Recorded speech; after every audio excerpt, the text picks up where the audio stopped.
토론회 지금 시작할 텐데요. 토론 네. 시작하기 앞서서 어, 동의어 반복, 뭐 같은 말을 반복하거나 아니면은 말이 길어지거나 이런 거에 대해서는 제가 제재를 할 거고요. 네. 가장 중요한 거는 빠른 진행. 네. 네, 최대한 이제 시간을 많이 아끼기 위해서 네. 스피디하게 진행을 하도록 하겠습니다. 일단 먼저 저희가 일단 저도 마찬가지고 소나무당 소속이에요. 네. 그래서 일단 좀 어웨이에서 오신 우리 진보 진영 10년차 진보 진영 민호님부터 소개를 먼저 해주세요. 저는 이제 그러니까 민주당 지지한 지는 10년이 넘었고요. 아, 예. 10년이 살짝 넘었고, 네. 이제 당원으로 활동한 지는 22년도부터 활동을 했습니다. 네. 네. 네. 네, 그렇게 소개하셨고. 자, 그러면 이제 보수 진영에서 한 10년 차 되신 정실리 한번 소개해 주세요. 예, 저는 저기 변희재 대표님을 평생 동안 이제 음, 한평생까지는 아니어도 그래도 한 10년 넘게 지지해왔고 또 예. 항상 따라왔습니다. 그리고 음, 이번에 망명 속에서도 또 더 큰 격려를 보내고 있는 사람이고 또 음, 누구보다도 이제 송영길 대표가 대통령이 되어야 한다는 이제 간절함에는 변함이 없습니다. 다만 예.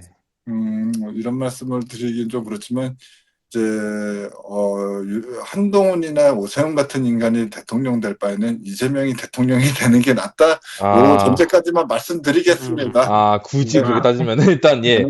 일단 그렇게 시작을 해가지고 네.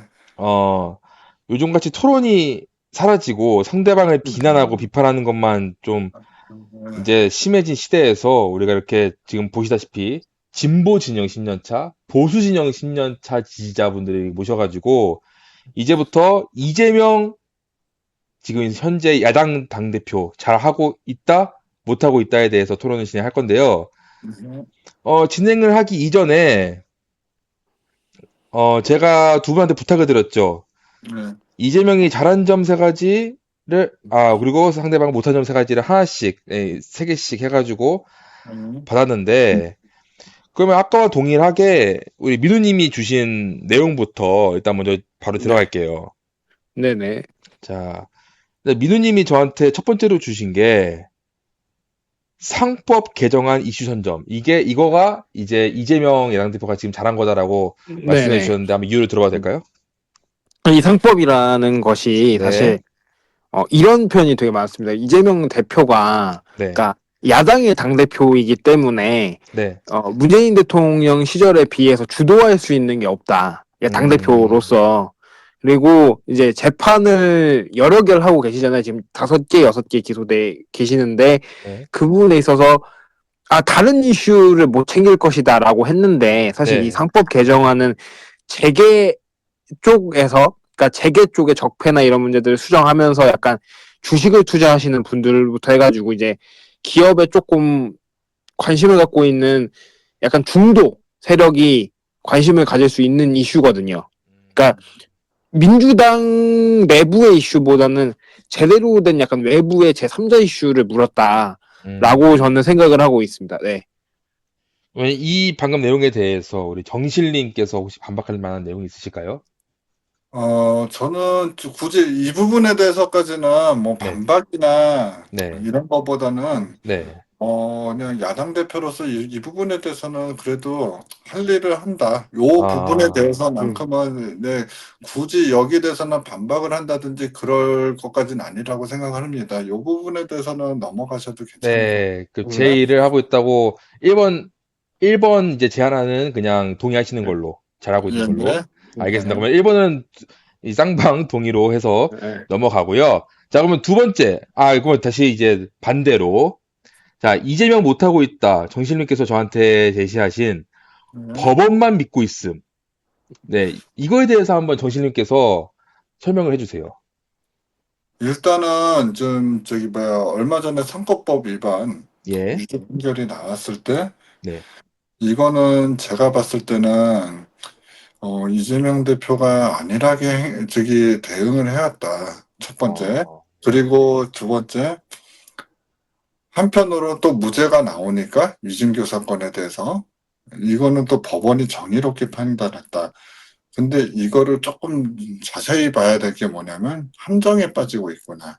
이게 법원이 파놓은 함정에 이재명 대표께서 좀 빠져나가는 게 아닌가 이런 생각이 들고요. 첫 번째는. 두 번째, 변희재 대표가 왜 미국으로 갔을까? 요 생각을 해봐야 되는데 이제 법원 판결이나 이런 것들이 지금 현재 법원 시스템 자체가 공정하게 흘러가고 있지 않은 상황에서 네. 이를 너무 좀 인지를 못하는 거 아닌가. 무조건 법원만 믿는 거 아닌가. 진짜 싸울 수 있을 때 싸워야 되는데 그런 거를 못하고 있다. 그리고 또 하나는 법원만 믿음으로써 나중에 갔을 때 어떠한 문제가 생길 건가. 이거를 지금 판단을 못하고 계시는 것 같습니다. 이재명 대표가 지금 판단을 못하고 법원 믿고 있다. 그럼 이거에 대해서 민우님이 혹시 이거는 제가 반박이라기보다 예. 그 정희님한테 제가 여쭤보고 싶은 게 있는데, 그러니까 어찌 되었든 이제 이재명 대표 입장에서는 재판이 기소 처리가 된 거잖아요. 불기소가 아니라. 이제 근데 그게 한 6개 정도가 되고 최근까지 해서. 근데 이제 그러니까 검찰의 기소장이 받아들여진 상황에서, 그러니까 법원만 믿는다라는 설명이 저는 약간 조금 이해가 안 가거든요. 어떤 의미로 비판을 하시는 건지 이해가 안 가서 그걸 좀 더 상세하게 좀 설명해 주실 수 있을까요? 일단은요, 네네. 일단은 이제 법원의 잘못된 투쟁이나 이런 거를, 그러니까 법원의 잘못된 판결이나 이런 거를 제대로 지금 인지를 못하고 있는 것 같아요. 첫 번째. 그러니까 인지라는 부분이 정확히 어떤 부분을 말씀하시는 거죠? 정치적 판결이라든지 이런 부분에 대해서 제대로 이야기를 못 그러니까 인지를 못하고 있는 것 같아요. 첫 번째. 두 번째, 다른 사람들이 지금 윤석열 한동훈에 의해서 피해본 피해자들이 한편으로는 또 법원 재판부로부터 또 불공정한 재판을 받고 있거든요. 이런 네네. 상황을 인지를 못함으로 인해서 이재명 대표도 나름 함정에 빠지고 있는 거 아닌가. 저는 그런 생각이 들 수밖에 없고요. 지금부터라도 정신 차리지 않으면 나중에 가면 진짜 걷잡을 수 없는 상황에 도달하지 않을까 저는 그렇게 생각합니다. 그러면 이제 법원 말고 정희님이 보셨을 때 어떤 방법이 좋으신 것 같으세요? 그러니까 다른 방법이 있다면? 일단은 검찰과 일단은 이제 검찰에 의한 피해자들, 한마디로 조작날조 수사에 의한 피해자들, 사실 대장동 건부터 시작해가지고 증거가 나온 거 없다는 건 누구든지 잘 알잖아요. 또 하나는 그렇죠. 정치적 수사로 인해서 사실 이거 법인카드 있잖아요.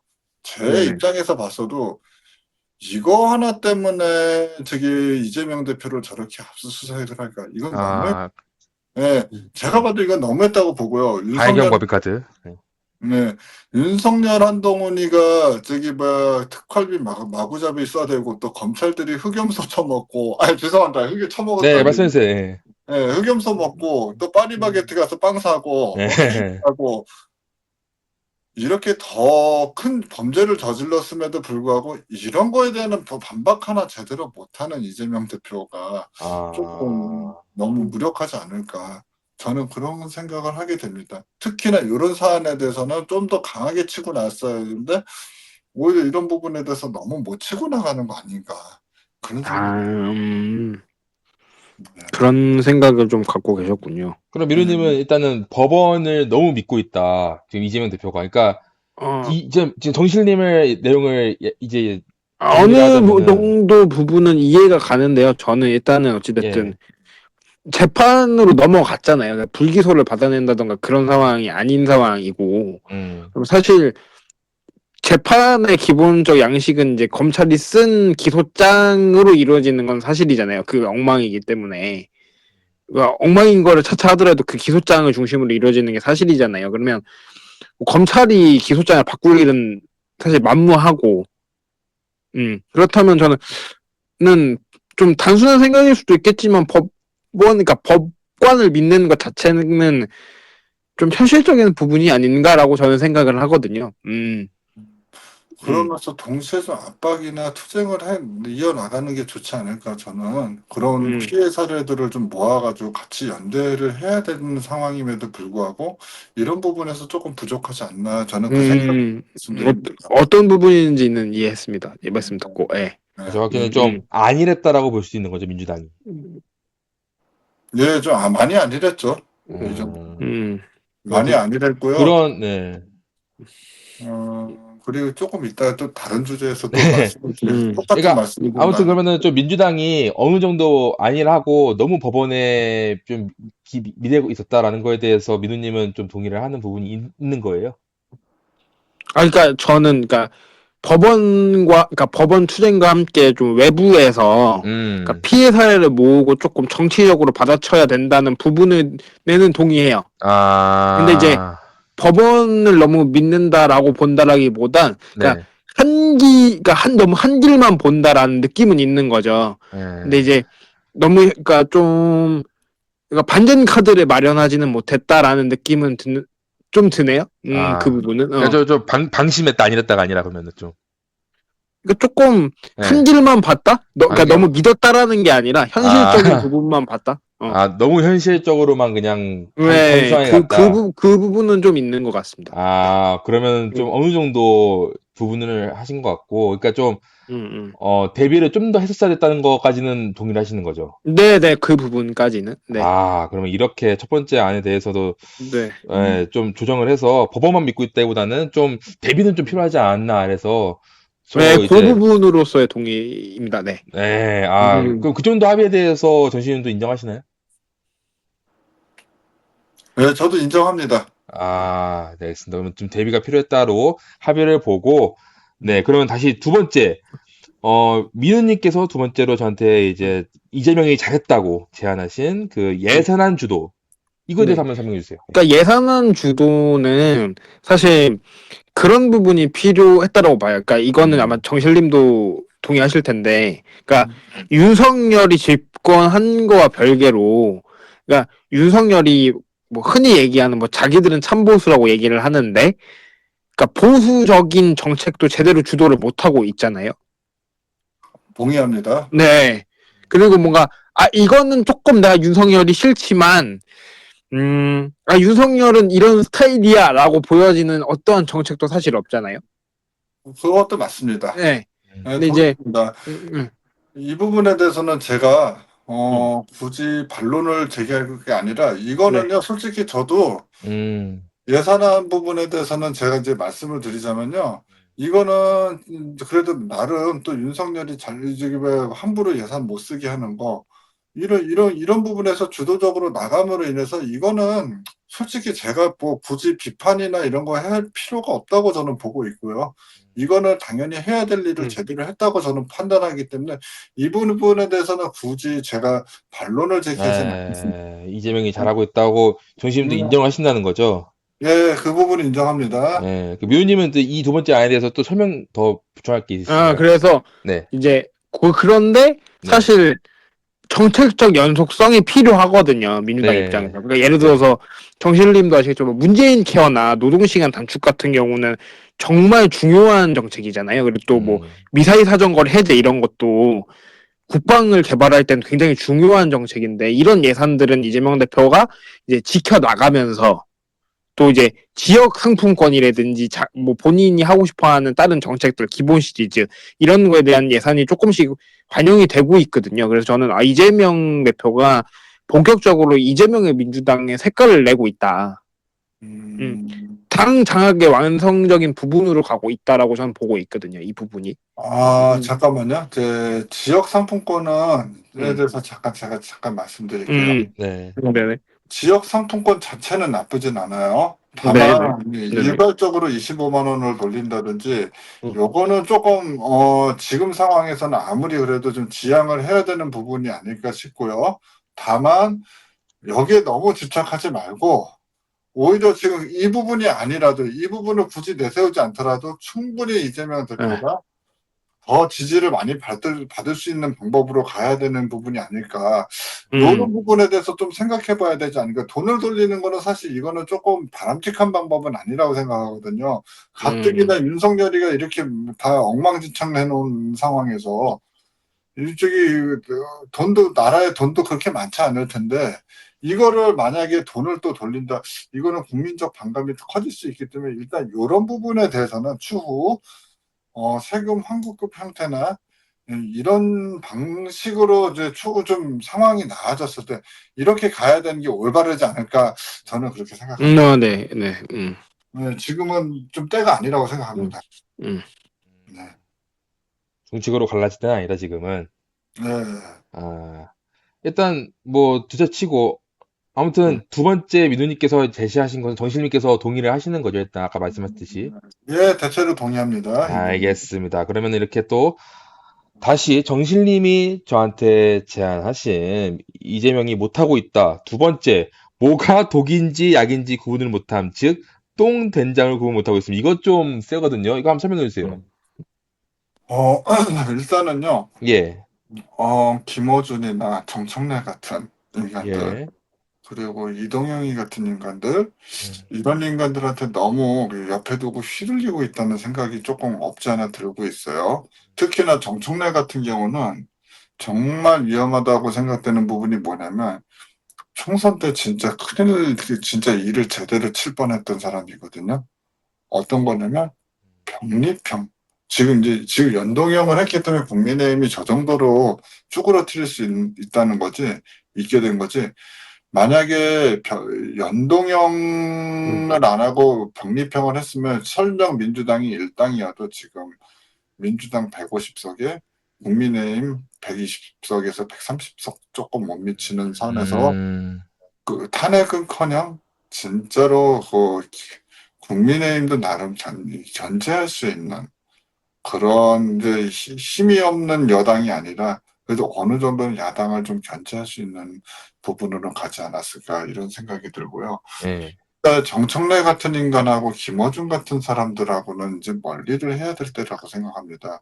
진짜 뭐가 독이 되고 뭐가 약이 되는지 이거를 구분을 못하고 있는 것 같고요. 예. 또 하나가 아직 집권도 안 했는데 이재명 집권추진위원회를 만들겠다. 이것도 진짜 잘못됐거든요. 김민석, 예, 이거 진짜 하면 안 돼요. 지금은 예. 탄핵이 여론이 높다고 해도 이거는 나중에 역풍이 크게 불 수 있어요. 진짜 탄핵을 바라는 사람들 입장에서는 진짜 잘못되면 진짜 어떻게 하실 거예요? 만약에 이러다가 진짜 탄핵 못하고 윤석열이 임기 채우면 이 책임 누가 지실 거예요? 특히나 정청래 같은 사람들 좀 보세요. 어떤 부분인지. 총선 때 병리평 계속 주장하다가 결국 이재명 대표가 그나마 좀 판단을 빨리 해가지고 그 부분에서는 진짜 재앙을 제대로 막았다고 생각을 하거든요. 그 다음에 법사위에서 야당의 간사인 김승원 의원이나 그때 당시 김용민 의원도 변희재 대표를 부르는 거에 대해서 찬성을 했었어요. 예. 반면에 거기서 박지원하고 정청래 같은 인간, 이거 좀 문재인 세력들하고는 이제 선을 긋고 가지 않으면요, 앞으로 네. 진짜 스스로 죽음으로 가는 길로 갔지 않을까. 저는 그거 생각하고 있습니다. 네, 진짜 앞으로 누가 더 독이 되고 누가 더 잘못된 길로 인도할지는 보나마나 뻔한 일이거든요. 일단은 저는 그렇게 생각합니다. 일단 정청래가 똥이다란 발언에 대해서 자 미르님 한번 그러니까 네. 저는 그 부분은 그러니까 이런 부분은 있어요. 그러니까 네. 정인님이 말씀하신 것 중에 네. 그러니까 연동형 그랑 병리평 그 부분에 있어서는 실제로 유튜버들이나 네. 좀 여러 가지 이야기에 휘둘렸던 건 사실이에요. 근데 이제 그 부분은 이재명 대표가 사실 그 당시에 그러니까 당대표로서 조금 큰 선거를 처음 치러보는 거였잖아요. 네. 그러니까 이제 진두지휘하면서 처음 치러보는 거였고, 그러나 이제 그 부분에 있어서 저도 그게 아마 한 3주 정도 걸렸던 걸로 제가 기억을 하는데, 네. 그렇게 끄는 태도나 이제 주변 얘기를 너무 많이 듣는 거? 그러니까 약간 이재명 대표 스스로 좀 여물지 못했다는 부분에 대해서는 사실 굉장히 비판받아야 된다고 생각을 하고, 정책을 결정하는 부분에 있어서 외부 이야기를 너무 듣는 것도 문제가 있기는 해요. 왜 사실 요번에 금투세 폐지 같은 경우도 9주가 걸렸거든요. 외부 이야기 그쵸. 듣는다서 한 8주, 9주가 걸렸는데, 사실 네. 이런 식의 근데 이제 문제는 뭐였냐면, 그렇게 하면서 이제 내부 이야기가 다 흘러나왔잖아요. 이제 네. 언론에. 그 부분은 사실 이재명 대표가 좀 주의해야 되는 건 맞고, 정희님이 말씀드렸던 집권본부? 그거는 정확히 풀 네임은 민주당 집권본부예요. 집권 플랜 본부. 그러니까, 근데 이제 그 부분이 어느샌가 이제 유튜브에서 이재명 집권 플랜 본부라고 얘기가 나오고 있거든요. 그러니까 사실 민주당이 전체적인 당에서 만드는 정책 플랜 같은 건데, 네. 이 부분에 대해서는 사실 그러니까 한 사람을 위한 정책 플랜이라는 것만처럼 보이게 홍보하는 부분은 민주당도 주의를 해야 된다라고 저는 보거든요. 그러니까 정식 명칭은 민주당 집권 플랜 본부거든요. 민주당이 발표한 정식 명칭은 민주당 네. 집권본부요. 그러니까 윤석열 정부가 무너졌을 때 네. 우리가 이어갈 거 이어가고 고치고 고치는 총합적인 연구 같은 연구하는 본부인데 네. 이게 어느 순간 이제 이재명 집권본부다라고 이렇게 알려져 있으니까 물론 이재명 대표가 지금 유력 대권 주자이고 유력해 보이기 때문에 그렇게 보이는 건 사실이나 대외적으로 이재명 집권본부라고 알려지는 건 되게 잘못된 거거든요. 그래서는 그러니까 민주당 집권 본부인데 어떤 공당으로서의 역할이 아니라 이재명 개인의 정책을 개발하는 듯이 보이는 거는 확실히 문제가 좀 있어요. 그 부분은 이제 민주당이 좀 신경을 써줘야 되거든요. 방금 민우님 말씀하신 이 부분에 대해서는 정실님 혹시 말씀하실 게 있으실까요? 일단은 그 부분에 대해서는 저희 큰 반론은 없고요. 저도 예. 동의합니다. 그 부분에 대해서는요.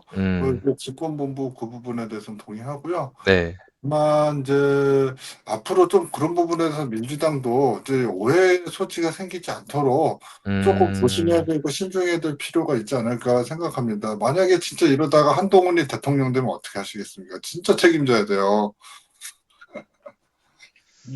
네. 그러면은, 민우님은 똥인지 된장인지 구분 못한다. 아까 전에 이제 또 정청래 얘기도 나왔는데, 그거는 하시나요?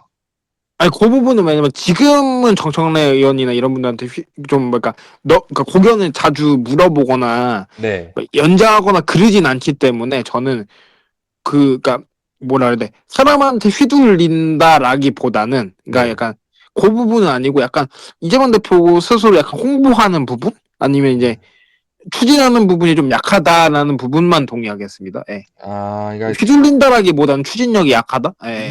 추진력이 약하든 그런 부분도 그 부분도 저도 동의하고요. 다만 네. 정청래 같은 간신배들은 진짜 솔직히 이재명이 무죄 나올 거다 처음부터 이렇게 하면서 희망 고문을 시켜주는 이런 참모들은 이제는 조금 주변에서 사라져야 되지 않을까. 법원 아까 앞서 말했듯이 법원만 믿는다는 얘기라든지 네.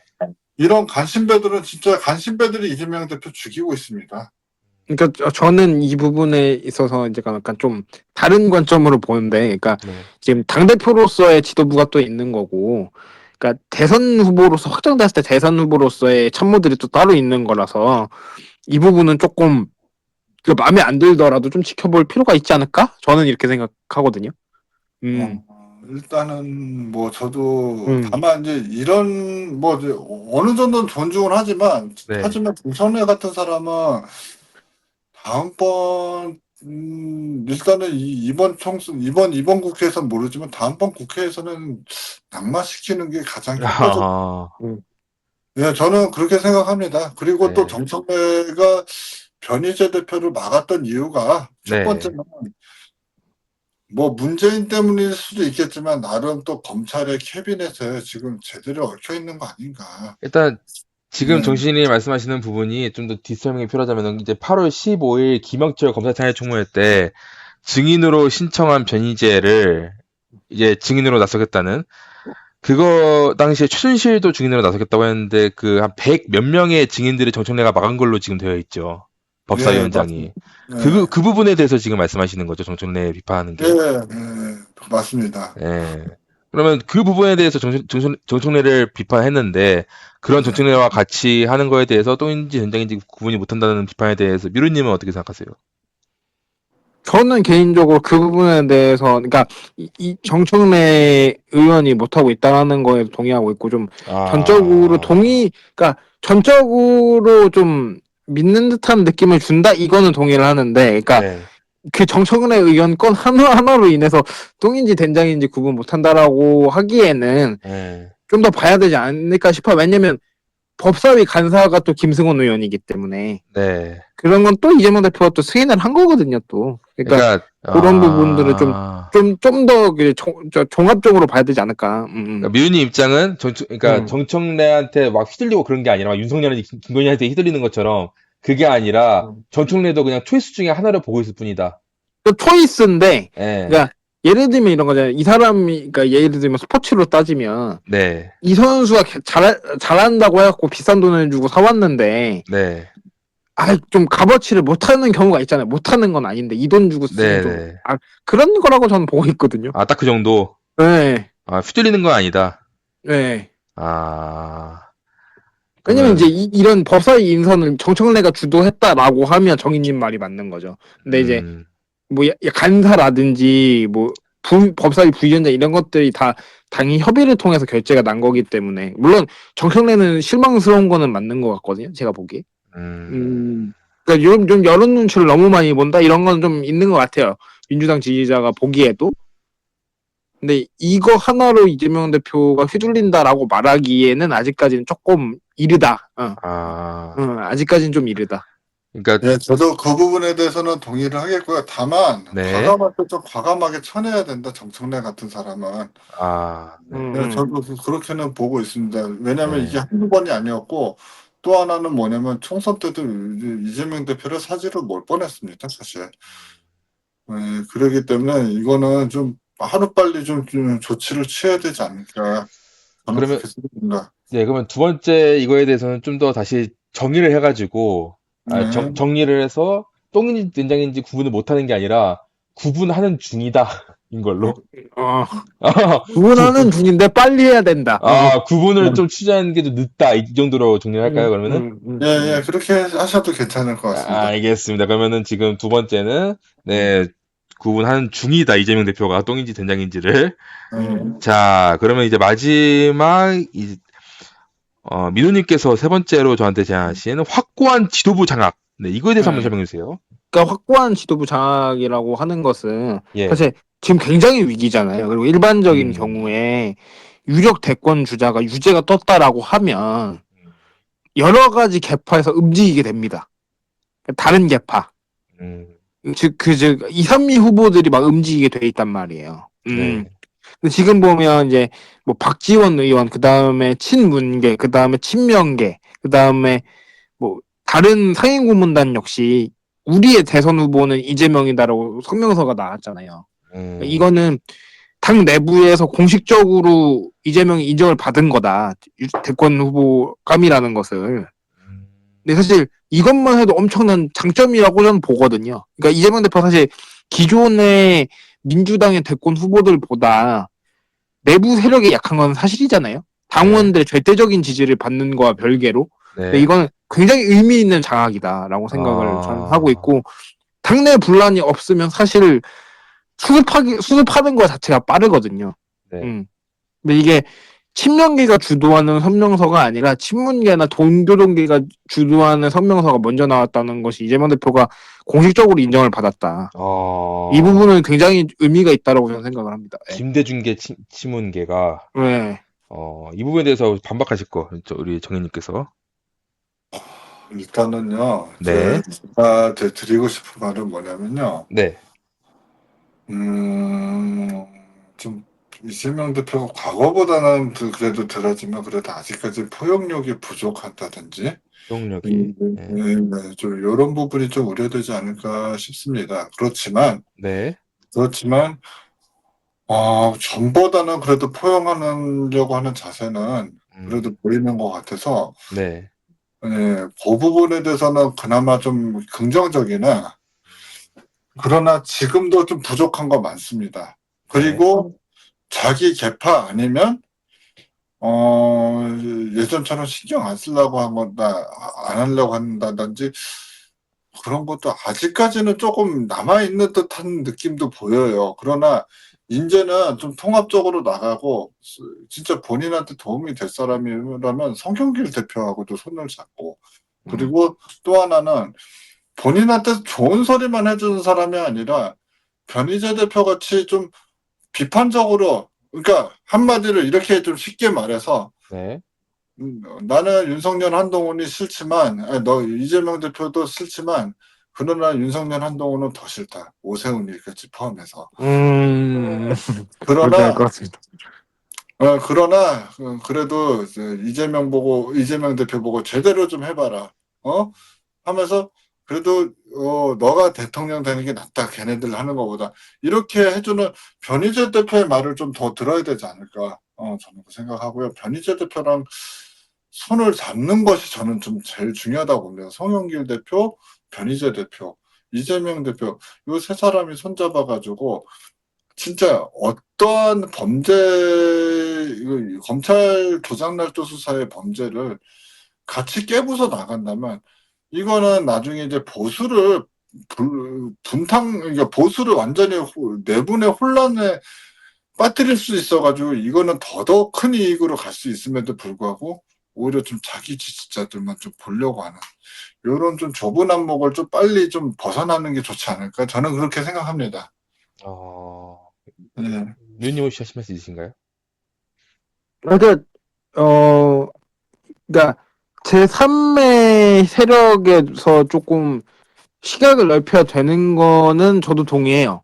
음, 그러니까 예를 들어서 이재명 대표가 굉장히 강력한 개혁성을 가지고 있잖아요. 근데 이제 제가 하고 싶은 말은 이제 이재명 대표의 원래 성향이면 사실 재벌들에 대해서 조금 개혁적인 성향을 갖고 있는 걸로 제가 알고 있는데 대통령이 되면 또 그렇게 개혁만 할 수는 없단 말이에요. 보수 세력도 좀 만나야 하고, 대통령의 입장에서. 네. 그 부분에 있어서 이제 정희님 말대로 좀 삼세력? 좀 뭐라 해야 되나? 약간 포용력이. 송영길 대표라든지 지금 현재 좀 지구에서 밀려나 있는 사람들 만나보는 거, 연대하는 거 저는 나쁘지 않다고 봐요.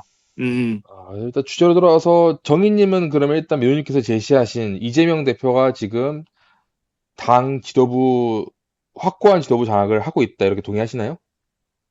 어느 정도는 동의합니다. 어, 어느 정도는 동의하는데, 네, 그렇지만 이것도 좀 독이 되는지 안 되는지 앞서 말씀드렸다시피, 네. 그런 부분도 조금은 생각을 해봐야 되면서 동시에 포용력도 같이 함께 가져가야 된다. 이렇게 말씀드리고 싶습니다. 진짜 독이 되는 사람을 빨리 조금 인지를 했으면 합니다, 저는. 네, 알겠습니다. 그러면 지도부 장악에 대해서는 동의를 하시는 걸로 하고, 네. 네, 알겠습니다. 그러면 마지막, 이 정희님께서 저한테 세 번째로 제안하신 자신의 재판 외에, 이 자신이란 건 이재명이겠죠. 이재명 대표 재판 외에 어떠한 신경도 안 쓰고 매우 이기적이다, 이재명 대표가. 이거에 대해서 묘님 말씀, 정희님께서 설명해 주세요. 일단은요, 네, 지금 딱 보면요, 뭐가 잘못됐는지 인지를 아까 앞서 말씀드렸다시피 못하고 있었다고 제가 말씀드렸잖아요. 법원만 너무 믿고 있는데. 네, 예, 이제 여기서 더 연장선상으로 보면 뭐냐면, 여기만 빠져 있으니까 진짜 지- 탁월한 무기를 줘도 제대로 싸우지를 못하고, 그리고 제가 좀 죄송합니다. 네, 네. 탁월한 무기를 줘도 싸우지를 못하고, 또 네, 하나는 어떤 게 있냐면, 본인 사건에만 신경 쓰다 보니까 네, 이거를 좀 연대해서 가야 되는데, 이거 저기 연대를 못 하니까 이게 결국에는 공격이 이재명 대표한테 집중될 수밖에 없습니다. 다른 재판이란 것도 정확히 어떤 게 또 있을까요? 이재명 대표 이외에. 그러니까 다른 재판이라는 거는 이제 송영길 대표의 재판이라든지 네. 안희재 대표의 재판이라든지 이런 거를 다 같이 하면서 가야 되는데 그 본인 거 외에는 전혀 신경을 쓰려고 하지 않는 조국 이게 지금 대표도 포함인 거죠? 예 조국도 포함됩니다. 아, 그쵸, 예. 예. 그러니까 이거 지금 제가 봤을 때는 어떻게 해서든 같이 합쳐서 나가도 윤석열을 한동훈이 같은 쓰레기들을 끌어내릴까 말까 하는데 네. 지금 저러고 앉아있으니까 너무나도 답답한 거죠. 전 솔직히. 본인 재판에만 너무 쏟아부으니까. 예. 아, 어떤 게 더 탁월한지를 빨리 생각을 해야 되는데 그걸 생각 못 한다는 거가 정말 위험한 것 같아요. 결국에는 네. 이게 보면 같은 피해자들이 한 명 있을 때하고 세 명 네. 있을 때하고 이게 정말 달라요. 말할 수 있는 여지도 더 커지고 그럴 수밖에 없는데도 불구하고 본인 것만 신경 쓰고 본인 아니에만 생각하면 이거는 나중에 가면 더 크게 문제가 생기지 않을까 생각합니다. 알겠습니다. 그러면 본인 재판만 신경 쓰고 매우 이기적이다, 이재명 대표가. 이거에 대해서 뮤르님 혹시 말씀하실 거 있으실까요? 그러니까 이기적이라기보다는 저는 예. 좀 다른 관점인데 좀 놓치고 있다라고는 봐요. 아, 그러니까 좀 검찰이 되게 동시다발적으로 정치적 탄압이 들어오잖아요. 물론 네. 저는 이재명 대표가 굉장히 이해가 되고 힘들 거라는 거는 인정을 해. 혼자 재판 6개를 하고 있잖아요. 그리고 뭐 지금 이재명 대표랑 연관이 되어 있지는 않지만, 그러니까 엮으려고 하는 게 뭐 예를 들면 이화영 경기도 부지사 재판까지 엮으려고 하니까 그거 엮이면 7개거든요. 개인이 7개의 재판을 한다는 건 사실 굉장히 어려운 일이긴 해요. 네. 근데 이제 그 부분에 있어서 제가 예전에 다른 방에서 한번 얘기했던 적이 있는데 이재명 대표가 당대표로서 자기가 최악의 상황일 경우에 네. 자기 후계자를 키우는 것도 고려해야 된다라고 말한 적이 있거든요. 네. 그러니까 이거는 제가 봤을 때 제가 후계자를 키워야 된다고 얘기했던 거는 이제 진보 세력 혹은 반윤석열 세력의 어떤 구심점이 되는 기준들을 계속 이재명 대표가 잡아가야 된다라고 저는 보는 편인데 그 부분에 있어서 이재명 대표가 혼자 6개 재판을 하고 있다 보니까 조금 우선순위를 정하는 데 있어서 놓치고 있다라는 생각은 저도 하거든요. 사실 이렇게 지금 동시다발적으로 들어왔을 때 그냥 진보 진영 입장에서 보았을 때 그냥 저 사람보다 이재명 좋아 이게 아니라 진보 네. 그러니까 사법 탄압이라는 관점에서 봤을 때 송영길도 있는 것이고 그러니까 보수 진영이니까 변희재 대표는 뺀다 하더라도 진보 진영에서만 보더라도 이제 이제 송영길 조국 대표 있는 거잖아요. 네. 그리고 이제 김승원 의원도 무슨 세종 메디칼 로비해가지고 지금 뭐 뇌물수수 이걸로 재판받고 있는 걸로 제가 알고 있는데 이런 부분은 사실 연대에서 가도 되긴 하거든요. 네. 근데 이런 부분은 좀 놓치고 있는 거는 보인다. 이기적이라기보다는. 그냥 본인 재판이 너무 많고 본인 신경 쓸 게 많다 보니까 놓치고 있다 정도. 근데 그거를 되게 뒤늦게 수습하려고 하는 거는 보이거든요. 제가 네. 보기에도. 네. 근데 이 부분은 그러니까 변호인단이 중심을 잘 잡아줘야죠. 이재명 대표의 변호인단이 중심을 잘 잡아주고, 그러니까 저는 이제 제가 정책적으로 연대하는 건 정치인이 하는 거라고 보거든요.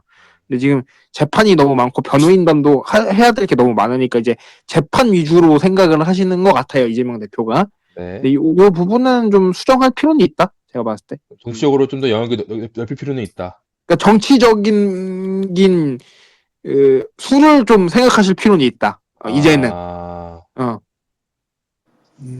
그렇게 생각을 합니다. 그러면 이거에 대해서 또 정희님은 또 말씀하실 게 있으실까요? 일단은요, 네. 저도 그 부분에 대해서는 충분히 이해합니다. 충분히 이해하고요. 네. 다만, 이제 어떤 게 좀 더 탁월하고 효과적이면서 그 상대방을 타격을 입힐 수 있을지, 이 부분에 대해서 생각을 해봐야 될 때는 분명히 왔다고 저는 봅니다. 네. 예, 혼자서 싸우면요, 정말로 나중에 혼자서 싸웠을 때 본인이 무너졌을 때 대책이 없어요. 그러나 저 이 부분 동의해요. 아, 예, 이 부분 동의해요. 예, 그러니까 재판을 신경 쓰는 걸 동의하는데, 그러니까 저는 이제 정치적 수도 고려해야 된다. 네. 왜냐면 공직선거법이 유죄가 나왔기 때문에. 그 부분. 그러니까 물론 이재명 대표가 이제 가서 대놓고 가서 집회 현장 이제 광화문에서 하잖아요, 매주 토요일마다. 네. 그 부분에 이제 참석을 하든 안 하든 일단 어떤 민주당이나 이제 진보 세력이 좀 껴서 탄핵을 대놓고 얘기하기는 힘들죠, 당연히. 네. 네. 공당인데. 네.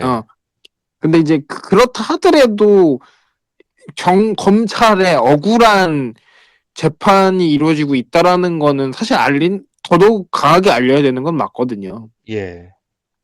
근데 그 부분이 조금 가열차게 가야 된다라는 생각은 해요, 저도. 그 가열차게 가야 되는 부분에 대해서 정희님께서 혹시 더 덧붙이실 게 있으실까요? 일단은 앞서 말씀하셨다시피 뭐야 같이 가야 된다는 부분에 대해서는 충분히 동의합니다. 저도. 네. 예. 그리고 좀 더 좀 이제는 시간이 없어요. 이재명 대표한테 네. 시간이 전혀 없어요. 네. 진짜 까딱하면 조금만이라도 어설프게 하면 이재명 대표가 진짜 여기서 무너질 수밖에 없거든요. 지금이라도 본인이라도 살고 싶으면, 그러니까 살고 싶으면 네. 적어도 살고 싶으면 이제는 같이 움직여야 된다. 이 부분에 대해서는 진짜 저는 이거는 전혀 틀리지 않은 얘기라고 그러니까 봅니다. 정확히 누구누구랑 같이 가야 되는지 딱 찝어주세요. 같이라고 했으니까. 저는요 첫 번째 송영길 대표라고 보고요. 네. 두 번째 변희재 대표. 네. 변희재 대표가 사법부에 이렇게 큰 피해자가 변희재 대표만한 피해자가 어디 있습니까, 사실. 그러니까 물론 이재명 대표도 피해자예요. 네. 제 기준으로 봤을 때도 피해자고, 네. 송영길 대표도 피해자고요. 검찰 수사의 피해자. 네. 네, 검찰 수사의 피해자. 네. 하지만 이 검찰, 법원, 이 사법부의 큰 피해자는 변희재 대표입니다.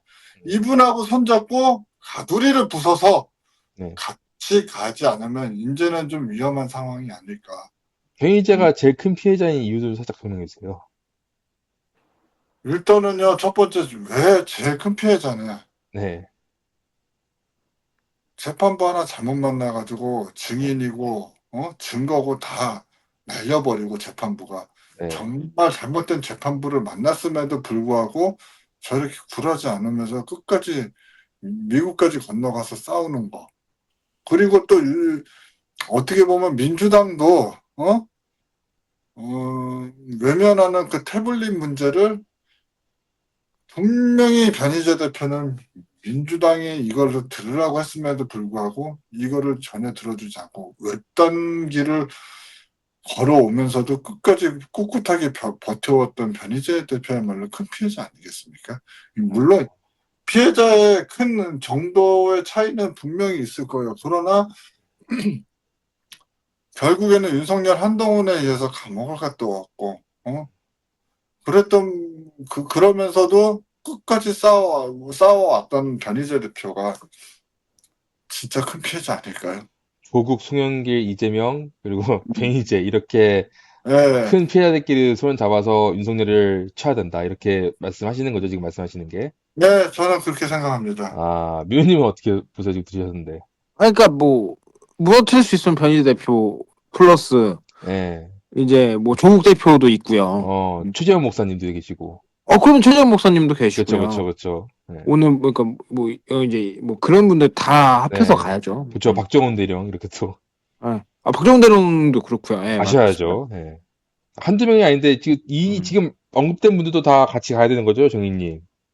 당연하죠, 그거는요. 저는 당연한 얘기고요. 저는 이제 최재형 목사하고 이제 박정훈 대령이 지금 머리에서 좀 기억이 안 났는데 네. 이분도 얘기하려고 했었습니다. 네. 맞습니다.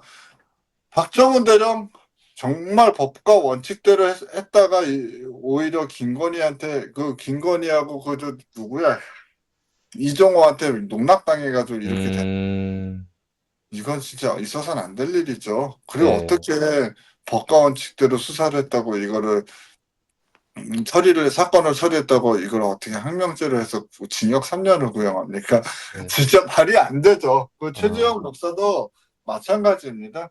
최재형 목사도 물론 이제 처음에는 김건희가 하는 행동에 대해서 이제 개인적으로 또 뭐랄까 개인적인 친분을 또 생각하고 인간적인 관계를 분명히 김건희하고 생각을 했을 거예요. 하지만 결국에는 이제 김건희가 하는 꼬라지를 보고 이거는 진짜 아니다. 네. 이거를 터뜨리기 위해서 최재형 목사님도 같이 가셔야 되는 분 아닌가. 저는 네.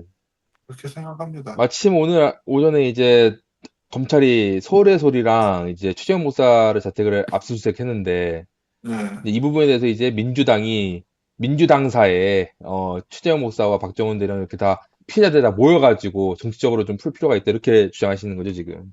네, 저도 거기에 대해서는 분명히 강하게 동의합니다. 아 매우 동의하고요. 근데 지금까지 그렇게 안 한 거에 대해서 비판하시는 거 아니었나요? 예, 그럼요. 진짜 아니 왜냐면요 네. 싸움 무기를 줬어요. 변인재 대표나 이런 분들은 네. 안 하고 있잖아요. 네.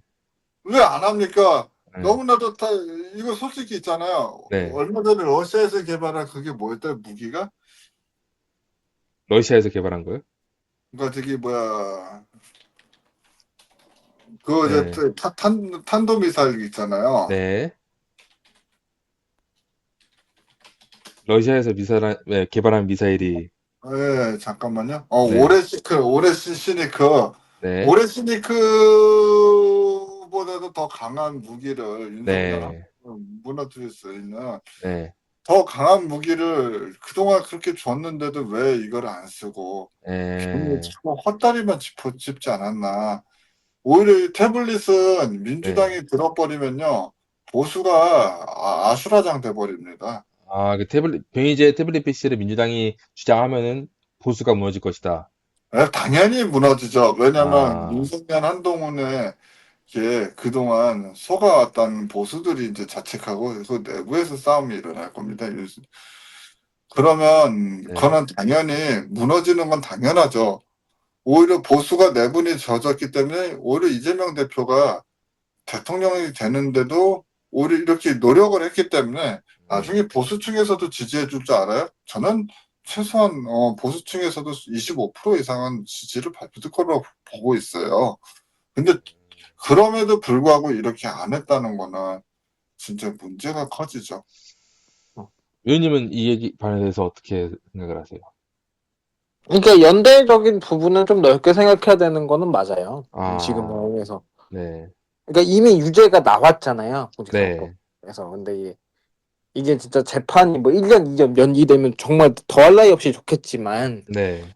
그렇지 않은 경우도 고려를 해야 된다라고 하면 연대적인 부분에서는 고려를 그러니까 할 필요가 있죠. 그러니까 더 이상은 그러면 그 정희님이 저한테 이제 말씀하신 게 아까 그 자신 재판 이외에 어떤 것도 신경 안 쓰고 왜 의기적이라 했는데 이기적인 거 빼고 자신 재판 위에 어떤 것도 신경 안 쓴다까지는 동의하시나요, 민우님? 예, 동의합니다. 저도. 민우님이요, 민우님. 그러니까 저는 좀 순화해서 말하고 싶은데 좀 네. 못 챙기고 있다. 못 챙기고 있다. 그 같은 거 아닌가요, 거의? 그러니까 고의적으로 이게 배제하는 거랑 못 챙기는 건 다르니까. 저는 못 챙기고 있다로 하겠습니다. 그러니까 신경을 안 쓰는 게 아니라 못 쓰는 거다. 네. 저도 그 부분에 대해서 동의합니다. 그래요. 예, 왜냐면 네. 이제 안 쓴다기보다는 이제 그걸 파악 못 하고 있는 거는 맞아요. 왜냐면 이제 저는 이제 좀 더 강조를 하고 싶었던 거고 사실 네. 일부러 안 하는 건 아닐 거라고 봅니다. 다만 이제 수폭들이 네. 아직까지 좀 남아 있는 데다가 네. 윤석열 한동훈이가 이제 잘못됐을 경우 문재인한테 또 그 칼날이 향할 것을 알고 있기 때문에 혹은 정청래 같은 인간들이 또 검찰 캐비넷에 분명히 얽혀 있을 게 많다고 보거든요. 네. 정청래는 그 해당 지역구에서 거의 5선 가까이 했습니다. 네. 예. 그런데도 불구하고 그 비리가 없었을까요? 캐비넷이 없을까요? 검찰이 다 갖고 있습니다. 아, 만약에 정청래한테 이 태블릿을 넣어 덮으면 그 캐비넷은 더 이상 꺼내지 않겠다. 아마 이렇게 딜을 치지 않았을까요? 검찰하고 정청래가. 네. 저는 적어도 그렇게밖에 볼 수밖에 없습니다. 아, 네. 미드님 혹시 말씀하신 거 있어요? 아니 저는 이제 말씀드릴 거 다 말씀드렸고. 네. 아, 알겠습니다. 그러면은 아까 말씀하신 것처럼 마지막 세 번째도 자신의 이재명 대표가 본인의 재판 이외에 어떠한 것도 신경을 안 쓰는 게 아니라 못 쓰고 있다로 정리를 해도 될까요? 네, 그렇게 정리하셔도 됩니다. 네, 미도님도요. 네네네. 네, 못 쓰고 있다. 아, 네, 이렇게 또 6가지 각자 못하는 거와 잘하는 거 3가지를 씩 말씀해 주셨는데 어떻게 다 잘 정리가 됐어요. 네, 어떻게 다 정리를 해가지고 일단 이런 토론을 두 분 다 처음 하신 거죠, 일단은. 예, 아, 네. 그렇습니다. 네, 일단 민우님부터 어떠셨어요? 이렇게 토론 해보셨는데. 아니, 그러니까 저는 이제 정인님이 이제 아무래도 좀 연세가 있으시니까 네. 좀 되게 사실 조심스러웠거든요. 아, 사실, 지금 변희재 대표님 상황을 알고 있고 또 그 순환분당 그 당원들 상황을 제가 알고 있기 때문에 네. 굉장히 좀 하고 있고 아마 네. 선진님은 아시는데 전 되게 친노 친문 성향이 되게 강한 사람이잖아요. 네, 그쵸. 민주당 안에서도 되게 조심히 이제 얘기를 했는데 되게 그러니까 이 합의가 잘 돼서 아, 일단은 정말 좀 뜻깊은 경험이었다라고 말씀드리고 싶습니다. 야, 그 정희님은 어떠셨어요? 오늘 이렇게 토론 했는데. 저도 그래도 나름 또 네. 잘못된 점을 인정할 줄 알고, 네. 그래도 나름 또, 이재명 대표를 무작정으로 지지하는 것이 아닌, 또 잘못되면 네. 지적할 줄 아는 부분에 대해서 굉장히 동의를 하고요. 또 저랑 음. 생각이 거의 다르지 않음을 보고, 아, 네, 저도 그 부분에 대해서 상당히 감격했습니다. 감격하셨어요? 네, 아주 조금 오늘 좀 논쟁이 있을 줄 알았는데 생각보다 네. 큰 논쟁은 있진 않았습니다. 그러니까요.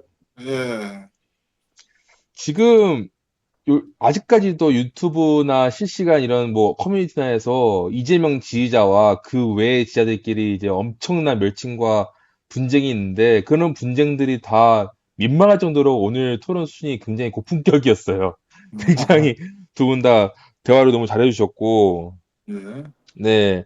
그 미도님께서는 또 이제 정희님께 대해서 굉장히 또 얘기를 잘 했고, 정희님에 대해서는 미도님 덕분에 감격스러운 토론했다. 이렇게 보시는 거죠, 지금. 예, 그렇습니다. 저는 아, 아니 왜냐면요 네, 이렇게 인정할 수 있는 분들이 많지 않거든요, 솔직히. 네. 근데 제가 봤을 땐 저는 좀 오늘 조금 어려울 줄 알았다. 근데 오늘 그래도 나름 또 그런 부분에 대해서 어느 정도 인지하고 계시니까 또 이재명 대표가 잘하고 있다는 측면에서 음, 나왔을 때 저도 상당히 저도 좀 감사드리고요. 네. 다음번에도 또 더 좋은 토론이 되었으면 좋겠습니다. 알겠습니다. 이게 또, 진보 진영 10년차, 보수 진영 10년차, 이 두 단어가 주는 약간 자극적인 게 있어요. 예, 뭐, 정치에 입문한 지 3개월 안 된 사람도 모든 걸 다 안다는 듯이 막 이렇게 싸우는데, 두 분은 제가 직접 인증한 각 진영에서 오랫동안 한 분, 뭐, 여러분을 지지하시는 그런 분들이다 보니까 굉장히 포괄적으로 여러 말씀을 서로를 존중하면서 잘해주신 것 같아가지고 너무 좋습니다. 저도 옆에서 보면서. 자, 일단 제가 이거 보셨겠지만은 이 민우님 같은 경우에는 지금 유튜브를 하고 있어요. 제동건이 TV라고. 네. 하지만 그 본인 유튜브 홍보 좀 해주세요. 민우님. 저는 이제 제동건이 TV라고 네. 이제 김건희한테 제동 건다 이렇게 해갖고 이렇게 아, 그 제목으로 하고 있고요. 네.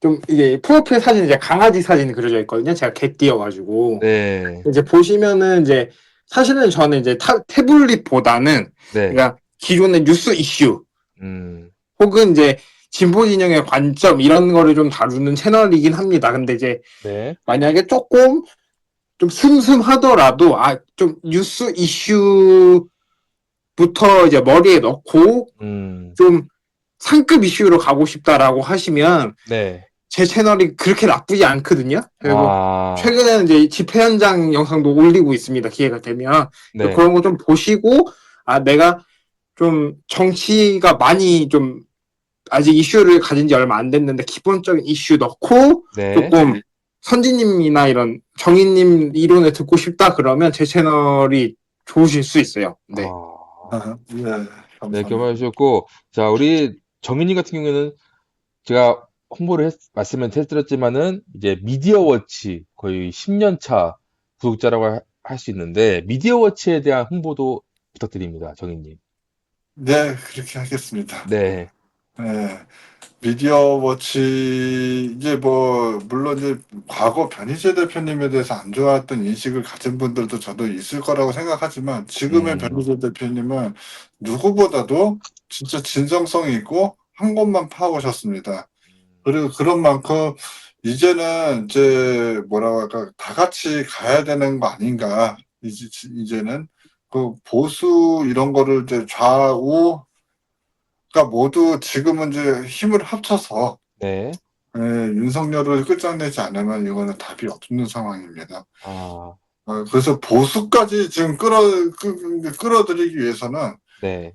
지금은 이제 제가 봤을 때는 이재명 지지자나 이재명 지지자들이 좀 더 이제 보수까지 끌어안을 수 있는 이런 태도로 가지 않으면 이제는 좀 어렵지 않겠나.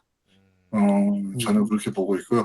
그래, 아무리 의석수가 많다고 해도 좀, 8석이 부족하잖아요. 탄핵을 네. 칠 때는. 그런 만큼 이제 국민의힘이나 이런 보수층을 움직일 수 있는 방향으로 가기 위해 지금 어떤 방법과 탁월한 방법을 선택해야 될 시기가 오지 않았나 생각합니다.